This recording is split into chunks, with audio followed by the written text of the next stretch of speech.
Hi kids, now we'll be going with this paper discussion. You can look into the first question. The first question says a particle has initial velocity 3 I cap plus 4 j cap and an acceleration 0.4 I cap plus 0.3 j cap. Acceleration is constant, so we can use our well-known results. They are asking what is the speed after 10 seconds. So initial velocity is given, acceleration is given, constant acceleration, so I can use our well-known result v equals to u plus at. U is given, a is given, t is given, so just multiply, you will be getting 4 I cap 3 j cap. This 4 I cap plus 3 I cap will be 7 I cap, 4 j cap plus 3 j cap will be 7 j cap. So velocity will be 7 j cap plus 7 I cap, magnitude wise it will be root of 7 square plus 7 square, right? Going to the next question, they said displacement as a function of time and they are asking about initial acceleration and initial velocity. So they have given displacement as a function of time. If you want to find velocity, you need to differentiate it. Differentiation of t cube is 3t square, differentiation of t square is 2t, differentiation of t is 1, differentiation of constant is 0. Now when you differentiate this, t square differentiation is 2t, 2t into 3 will be 60. Now differentiation of t is 1, differentiation of constant is 0. But they are asking initial velocity in the sense when time t equals to 0. When t equals to 0, this will be 0, this will be 0, this will be gamma. So initial velocity is gamma. Acceleration when t equals to 0, this is 2 beta. So acceleration is 2 beta. So ratio of initial velocity to acceleration depends only on gamma and beta. A balloon starts rising from the ground with the acceleration 1.25. After 8 seconds, a stone is released from the balloon. They are asking about some properties of the stone. So we will see. Okay. So initially they were talking about balloon. A balloon starts rising upwards with the acceleration 1.25. And they said after 8 seconds. After 8 seconds, what will be the velocity and what will be the distance travel? Let me see. So what will be the velocity? V equals to u plus at. Initial velocity is 0, acceleration is 1.25 and 8 seconds. So velocity is going to be 10. So after 8 seconds, velocity is going to be 10. And what about the distance travel? Distance travel will be s equals to ut plus half at square. Initial velocity is 0, acceleration is 1.25, time is 8. So distance traveled is 40. So after 8 seconds, it will travel distance of 40 meters. So from there, a stone is dropped. Once the stone is dropped, what will happen? Stone will take the velocity of the balloon. Velocity of the balloon is 10. So stone will take the velocity of the balloon. And now the only force acting on it is acceleration due to gravity. So its acceleration will be g downwards. Okay. So the balloon will cover a distance of. So let us see what is happening to the balloon.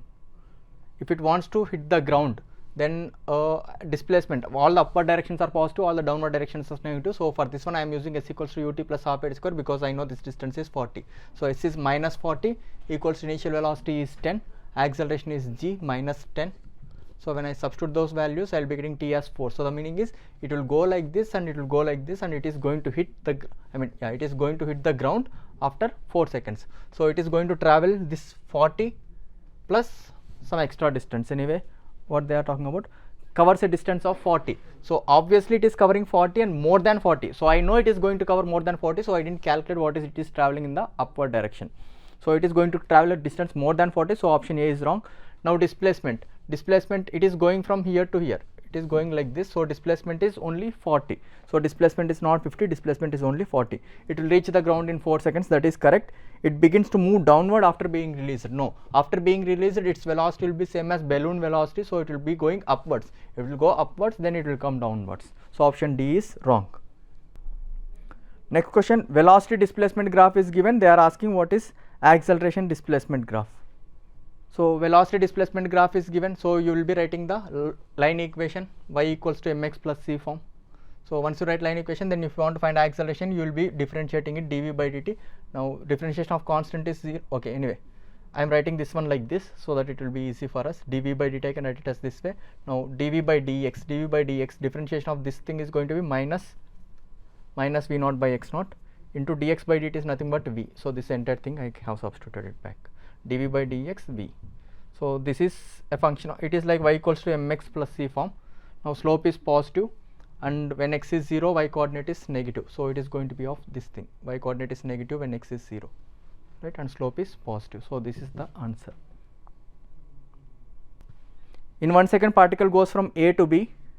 The magnitude of average velocity. Average velocity is displacement by time taken. So what is the displacement? Displacement is this distance, which is r plus r, 2r by time taken is 1 second. So average velocity will be displacement by displacement 2r by time taken. It's a direct question, right? Figure shows velocity versus time graph. Now the particle changes its direction of motion at some point, is that correct? Velocity initially is negative, finally it is positive, so somewhere it is going to become 0. So from here to here it is in one direction, from here to here it is in the other direction. So yes, it is going to change the direction here. Acceleration of the particle remains constant. Slope is remaining constant, so acceleration will remain constant. Displacement of the particle is 0. So is this area and this area same? Yes, this time and this time is same. This length and this length will be same because of similar triangles. So this length and this length will be same. So area under this graph and this graph will be same. So negative displacement and positive displacement, they will be getting cancelled up. So total displacement is going to be 0. Initial and final speeds will be same. Similar triangles, so whatever will be this length will be same. So whatever is this speed will be same. Velocities won't be same. This is negative velocity, this is positive velocity, but speeds will be same. Going to the 7th question, a particle moves along x-axis as follows. It starts from rest at t equals to 0 and at point x equals to 0 and comes to rest at t equals to 1 at point x equals to 1. So time taken is 1 second and distance travelled is 1 second. No other information is available. Alpha denotes the instantaneous acceleration of the particle. So what we will do is, we will assume like it is going from here to here. We will assume it is going with some average acceleration till some moment and average deceleration after that. Constant average acceleration, constant average deceleration. So I will be plotting like different kinds of graphs. So first of all, I have seen like if it is accelerating exactly till half and it is decelerating after that with constant acceleration and deceleration. So it is going to look like this. So it is going to accelerate for exactly half time, decelerate for exactly half time, that is for half second it will be accelerating. So its velocity is going to be, the distance travelled has to be 1, the distance travelled has to be 1 and the time taken has to be 1. So if the total time is 1, then this time will be half and the area has to be 1. If the area has to be 1, base is 1, so half into base into height must be 1, so velocity is going to be 2. So if I take it is accelerating till the midpoint, constant acceleration and constant deceleration, or I can say like average acceleration of this thing and average acceleration of this thing for exactly till half and from midpoint to the end point, then it is going to look like this white color thing. So suppose if at all I consider some point here, if it is average accelerating till here and averagely decelerating from here to here, it is going to look like this. So if at all I consider this point average accelerating till here and from here to here it is decelerating, it is going to look like this. But see, area under the graph must remain same. If the base and height remains same for a triangle, then the area under the graph will be remaining same. So I am not violating any of the rules. But if you notice this, slope of this line is going to be 4. So acceleration is going to be 4, but slope of this line is going to be more than 4. So slope of this line is going to be more than 4. So for all the triangles possible, only for this white triangle, slope will be 4. So but what we have done, we have taken average acceleration from here to here is 4. If the average acceleration is 4, then acceleration at every point has to be either 4 or at some points it will be more than 4, at some points it will be less than 4. So definitely the acceleration has to be greater than or equal to 4 at any moment. Yes, that's the important thing. Once you do that, alpha cannot remain positive. See, it is starting from rest and going to rest, so obviously it must be accelerating for some time and decelerating for some time, so it cannot remain positive. Now alpha cannot exceed 2. We have seen like it will be 4 at least, greater than or equals to 4. Option C is correct. If option C is correct, option B is wrong. If option C is correct, option D is wrong, because we can conclude some other extra information that acceleration has to be magnitude wise greater than or equal to 4. A particle is moving in the initial velocity and retardation. So velocity as a function of, velocity is given. So let us look at what are the options given. So it is retarding, they said. So acceleration is negative dv by dt equals to minus alpha v. Now they have said something like what will happen to velocity as a function of time, velocity as a function of distance. So I can bring this v here, I can bring this t here, and I can integrate. And they said at time t equals to 0, velocity is v naught. After some time t, what will be the velocity? So integration of this one logarithm, and I will be substituting the limits, and I will be getting velocity as a function of time will be initial velocity in t power minus alpha t. So when will this become 0? After a long time. So from there I can see B is wrong. It will come to rest after a long time. So B is wrong. It's not 1 by alpha, it's after a long time. Now C is correct because particle will continue to move for a very long time. Only after long time it is going to become 0. Now if I want to find velocity as a function of displacement, then I can write dv by dt as v dv by dx, then I can cancel that, and I can bring dx to one side and dv to one side. When x is 0, velocity is v naught. When x is some x, velocity is some v. So velocity as a function of x, v minus v naught equals to minus alpha x. Now they are saying when you will come to rest, what is the distance traveled? So when final velocity is 0, what is the value of x? When final velocity is 0, x value is v naught by alpha. So option A is correct. Particle will cover total distance of v naught by alpha. Two particles A and B are projected along different directions from the same point with same speed 70. They hit the ground at the same point. So basically range is same and was for 480. So range is u square sin 2 theta by g. This is sin theta, this is cos theta. So initial velocity is given, g value is given, range value is given. So from here you can calculate 2 theta is 74, so theta is 37. And we know when theta is 37, if the range is 480 for 37 degrees, then 90 minus 37, that is for 53 degrees also range will be same. So these are the two angles. Now they are asking what is the time of flight ratio. Time of flight is 2u sin theta by g. So ratio will turn out to be sin theta 1 by sin theta 2. Yeah, fine. So sin 37 by sin 53, sin 37 by sin 53. Then maximum height is u square sin square theta by g. So sin square theta 1 by sin square theta 2. Sin theta 1 by sin theta 2 you got, so raise this square. Then velocity along x axis. Velocity along x axis is u cos theta, right? So ratio will be cos theta 1 by cos theta 2. Cos 37 is 4 by 5, cos 53 is 3 by 5. Then they are asking what is the bisector of these two angles. So it will be the midpoint, right? 37 plus 53 by 2, which will be 45.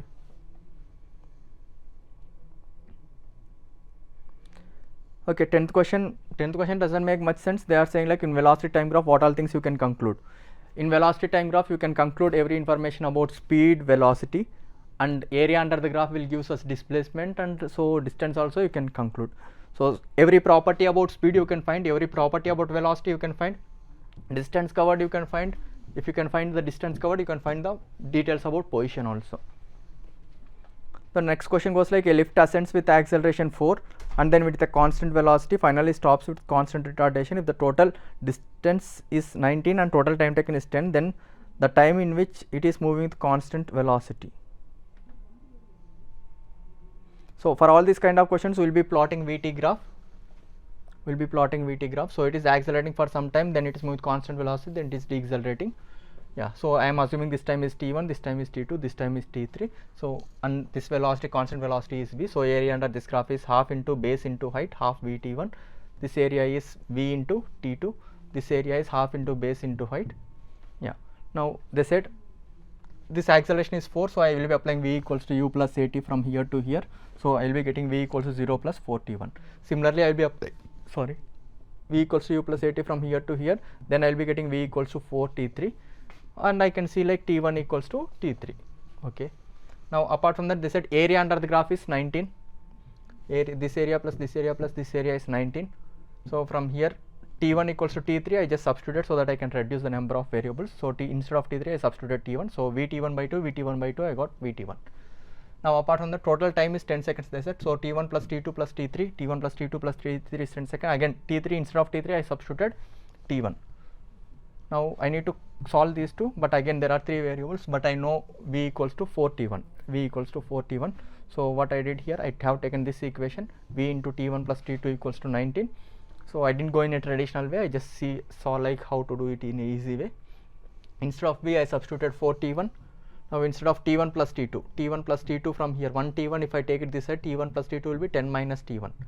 So this will turn out to be a quadratic. You can solve the quadratic, then t1 will turn out to be half. If you get t1 equals to half, you can substitute it back, then you can get t2 equals to 9 seconds. So they are asking t2, that is the time for which it is moving with a constant speed. A particle is moving with a constant acceleration at time t equals to 0, its velocity is 0. What is the speed after 1 second? So it is a constant acceleration, so I can use v equals to u plus at. Initial velocity is 0, acceleration is given, time is given, so it's direct answer, right? If they are asking the magnitude of this, it is root of 3 square plus 4 square, which will be 5. A body is projected so as to pass through 3 equal rings of diameter 4 and placed in a parallel vertical plane at a distance 6 meter apart as shown in the figure, and highest point at 9 meter. Find tan theta. So they have given some information. That information is this distance is 4 given, this total is 9 given, so this will be 5. This will be 5.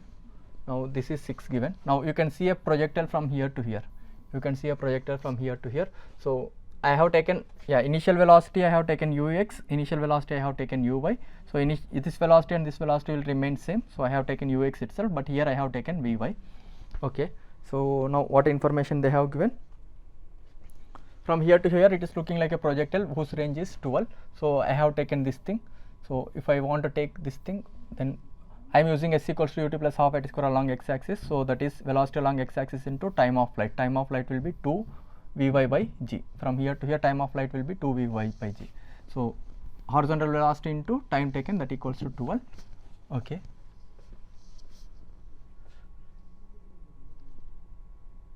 Yeah.